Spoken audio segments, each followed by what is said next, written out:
The United Kingdom is a nation located in the British Isles made up of England, Scotland, Wales, and Northern Ireland. Thousands of years ago, the Isles were inhabited by long-forgotten pre-Celtic people known as the Beaker culture, named for their distinctive pottery beakers. Little is known of them, but it has been suggested that these people laid the foundations for the mysterious Stonehenge, a series of heavy standing stones which were transported from 150 miles away and arranged to form a calendar marking the days of the summer and winter solstice over time waves of Celtic speaking. People arrived from the European continent, who soon came to form the Brittonic Gaelic and Pictish people.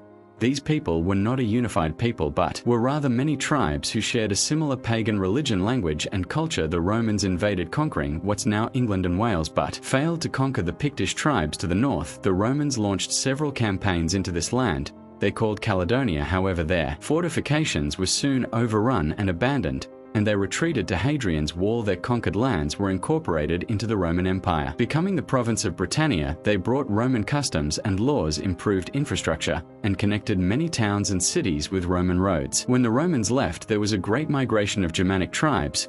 These were the Jutes, Angles, and Saxons with their language Old English. Their settlement pushed many Britons to areas in Wales, Brittany, and a kingdom known as Dominionia, while Scotland eventually evolved into 4 kingdoms. Thus, most of these were the Scots, who were originally from Ireland, the Britons of Strathclyde, the Anglo-Saxon kingdom of Bernicia, and the Picts of Alba. For unknown reasons, the Jutes disappeared from history, but the Angles and Saxons eventually formed 7 kingdoms: Wessex, Sussex, Kent, Essex, East Anglia. Mercia and Bernicia became Northumbria. After the collapse of Dominionia, the remaining territory of Cornwall fought against the powerful kingdom of Wessex. Corn will eventually fall under the control of Wessex, but it managed to keep its own culture. Wales at this point was also made up of several separate kingdoms, the largest being Gwynedd in the north, Poets in the east, and differed to the south. The British Isles soon saw numerous Norse raiders from Scandinavia. These were the Vikings, and they began settlement on many of the Scottish Isles, the Isle of Man, and they even founded the city of Dublin in Ireland. The Scots and the Picts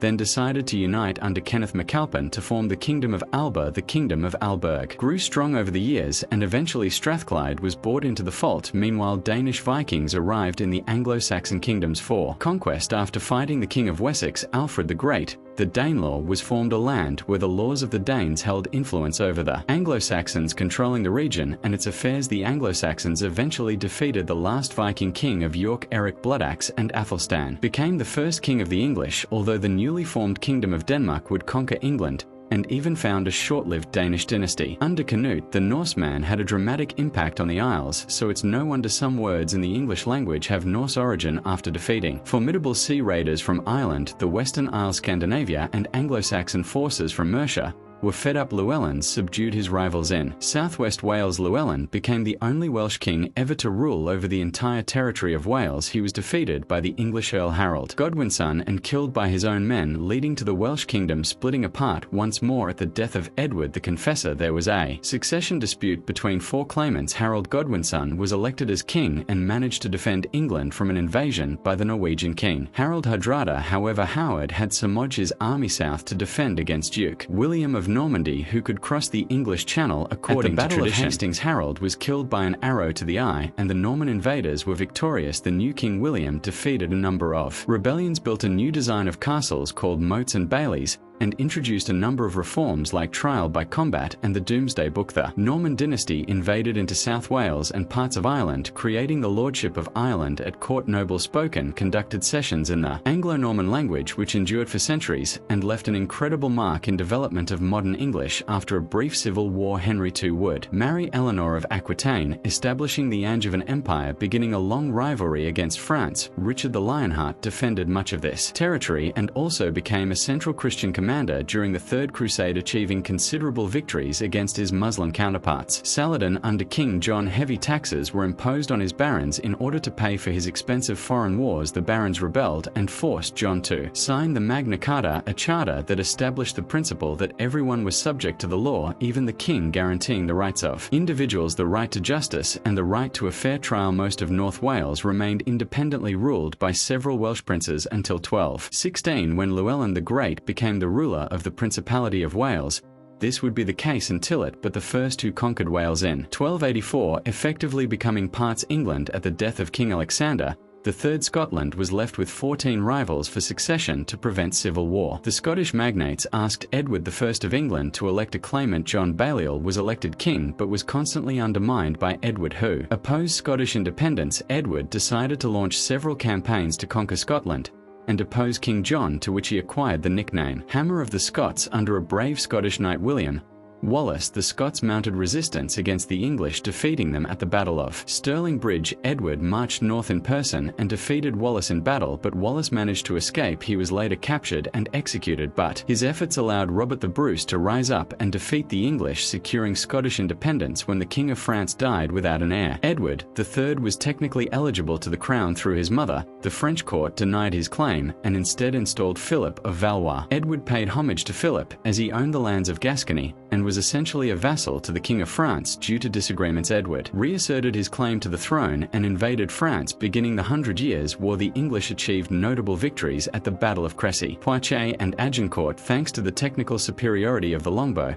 but was unable to conquer the French. With the appearance of Joan of Arc, who lifted the French spirit and turned the tide of the war. Upon the death of Edward III, an entire generation was skipped in the line of succession, which prompted bitter rivalry between several claimants. Most notably were the houses of York and Lancaster. Tensions were high until a bloody age of warfare erupted between these two factions in the Wars of the Roses. It's so in-depth and complicated this period would likely become a video of its own. The wars ended with the arrival of the Tudor dynasty. Henry VIII wanting a divorce split with the church, creating his own Church of England. This ultimately led to a series of religious differences between future English monarchs. In between his 6 wives and naval adventures, Henry gave Wales representation in Parliament and created the Kingdom of Ireland, but realistically he only controlled an area known as the Pale. In addition, Henry's paranoia and suspicion amounted to tens of thousands of executions, including his friends and wives. During the 16th century, the largest of most powerful empire was Spain under King Philip II. England under Elizabeth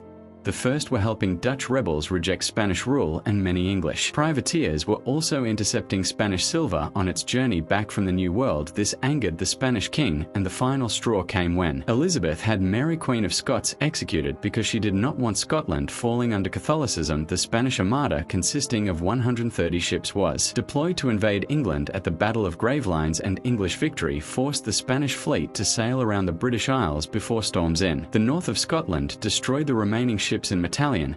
The English, led by Sir Francis Drake, amassed their own armada to invade Spain, but this too became a failed endeavour. Born in this period, William Shakespeare became a renowned poet, playwright and actor who contributed significantly to English literature. When Queen Elizabeth of England died without an heir, her closest male relative was James VI of Scotland. James was elected as King of England and Scotland in a personal union, although the countries remained separate political entities, as the first monarch to rule the entire island of Great Britain. Several assassination attempts were made by Catholic conspirators. One such assassination attempt was the Gunpowder Plot by Guy Fawkes, who tried to blow up parliaments after a failed colony known as Roanoke. England established a successful colony known as Jamestown, which would eventually evolve into the 13 colonies. At first, expeditions to the New World were mainly driven by religious motives, which were predominantly to convert the natives to their faith, but colonies became more profitable as demand for New World crops like tobacco and sugar increased. British ships also made a monopoly on the transportation of captive African slaves that crossed the Atlantic to the Americas. Millions of Africans were shipped in cramped, horrific conditions to work on brutal plantation in the Americas,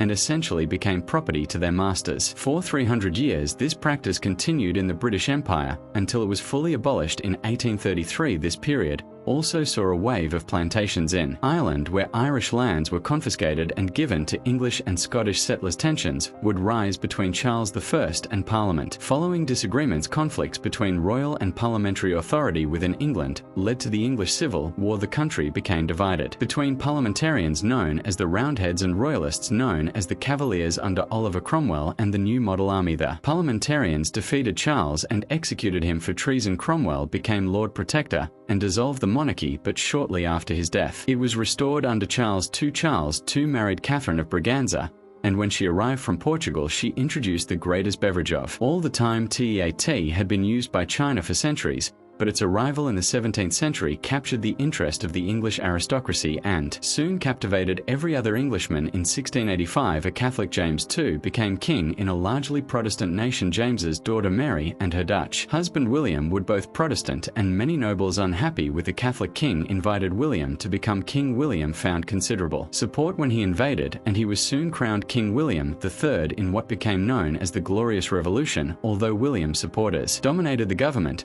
there remained a significant following for James II in the Scottish Highlands clan. MacDonald of Glencoe was one such group, who had not been prompt in pledging allegiance to the new monarch. For this reason alone, 38 members of the clan were murdered in what became known as the Massacre of Glencoe. After Scotland's failed colonial endeavours in Nova Scotia and Panama, and an economic crisis in the 1690s, there was a union between England and Scotland, forming the United Kingdom of Great Britain. The House of Stuarts had ruled Britain for just over a century, but ended with the death of Queen Anne Sophia of Hanover, the granddaughter of James I, and her son George became king. Great Britain soon found itself drawn into several European wars, most notable being the War of the Spanish Succession and the 7 Years' War. Victories in these wars resulted in territory for the empire, particularly in North America, although it resulted in considerable debts. In order to make up for this debt, King George III ordered heavy taxes be placed on the 13 colonies.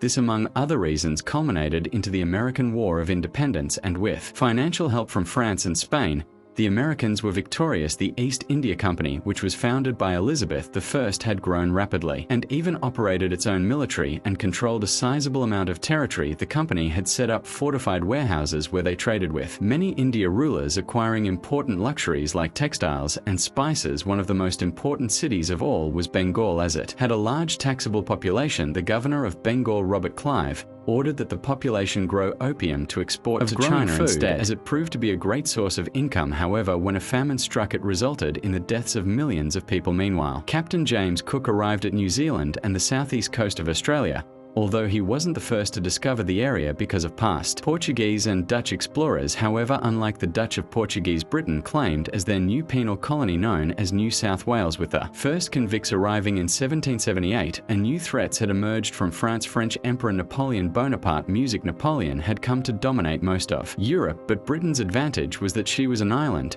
and the Royal Navy had become a major force at sea. Invasion of Britain was near impossible, and in a series of coalitions Napoleon was defeated. By the end of the Napoleonic Wars, Britain was growing rapidly into a superpower based on their supremacy of naval engineering. Furthermore, in Ireland, the Great Famine struck. A disease killing potato plants. Ireland, which had merged with Britain, relied heavily on this crop for food, but the British government forced Ireland to export what little food they had to other areas without any aid or food. Ireland's population plummeted by half due to starvation and emigration to countries like the United States. Things weren't looking so great in India either, as India was rebelling against company rule. The East India Company had employed many Indian soldiers known as sepoys who were under the command of British soldiers. These sepoys grew increasingly unhappy, and a revolt soon occurred, yet it quickly failed due to a lack of unity between Indians. After the rebellion, the British government took direct control, with Queen Victoria being declared Empress of India during the 19th century. The world was forever changed by the Industrial Revolution. Society was transformed by technological advances and increasing mechanization, and would launch Britain to global dominance. Some of the greatest innovations and inventions were the sewing machine, the fire extinguisher, steam-powered engines and turbines, the electric motor, and photography. The telegraph was also a major invention, as a message could now be sent from Britain to India in a matter of hours. The establishment of railways and trains also transformed transport forever. Instead of traveling days by horse and carriage, it now only took a matter of hours by train. Engineering and communication advance is not only united the empire, they triggered a manufacturing boom like no other. People flocked from rural areas to city centers for jobs. Productivity reached an all-time high, but the consequences of mass migration resulted in extremely cramped and polluted cities. However, with these problems that were generated, it resulted in an improved sewage system. Newcastle focused on shipbuilding. Manchester, the cotton industry. Liverpool became a major trading centre. Middlesbrough fixated itself on iron and steel works. The presence of iron or limestone and large coal deposits in the West Midlands and southeast Wales prompted the establishment of ironworks, and Scotland boomed in the linen industry. The Victorian era also saw a major change in society,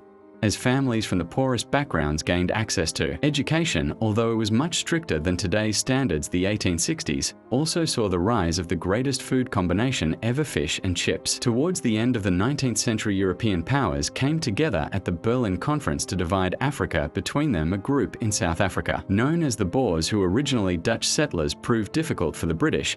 The Boers lived in two nations, the Free Orange States and the Republic of Transvaal, and both resisted British rule using guerrilla warfare to counter this. The British placed many women and children in their tens of thousands into concentration camps, when many died from starvation and disease. Britain became a major player in the First World War, and many men proudly volunteered to serve and protect their country. The Great War, as it was called, saw the use of new technology such as dreadnoughts, warplanes, artillery, machine guns, grenades, chemical weapons, bolt-action rifles, and the first use of the tank. Many faced horrific conditions in the trenches and witnessed groups of battles. Millions died, and many returned home shell-shocked by what they had seen. The empire reached its territorial heights in 1921. After gaining territory from Germany and the crumbling Ottoman Empire, the empire now ruled over 400 million people and controlled 1/4 of the world's landmass. But the reality was Britain could no longer afford to build bases or ships to defend its empire as it had before 1914. Ireland finally managed to break away from British rule and formed the Irish Free States, and shortly after became a republic. The Second World War was more brutal and horrific than the first. Most of Europe had fallen under German occupation,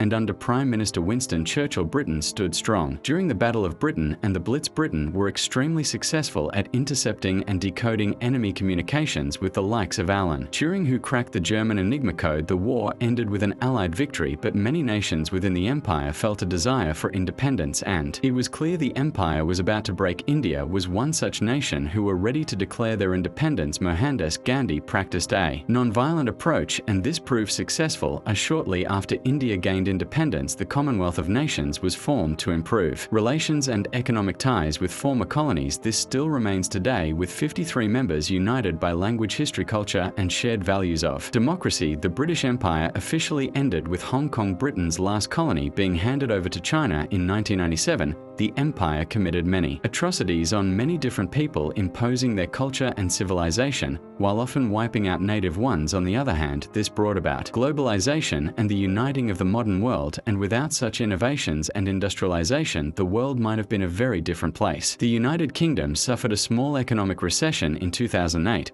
but has since recovered. It is a multicultural society, with each region retaining a presence of its history and culture. If you ever visit, look out for the Welsh cake, the haggis, the whiskey, the Chelsea bun, the parmo, the Cumberland sausage, the Yorkshire pudding, or the Cornish pasty. The UK remains a member of NATO, United Nations, and the World Trade Organization, and uses the pound currency. In 2016, a referendum resulted in 51.9% of voters in favour to leave the European Union, although the countries within the United Kingdom became divided on the matter, leading to the many questions of its future unity. Thank you for watching. Let us know your thoughts in the comments. Like, subscribe, follow us on Twitter, support us on Patreon. Have a good one.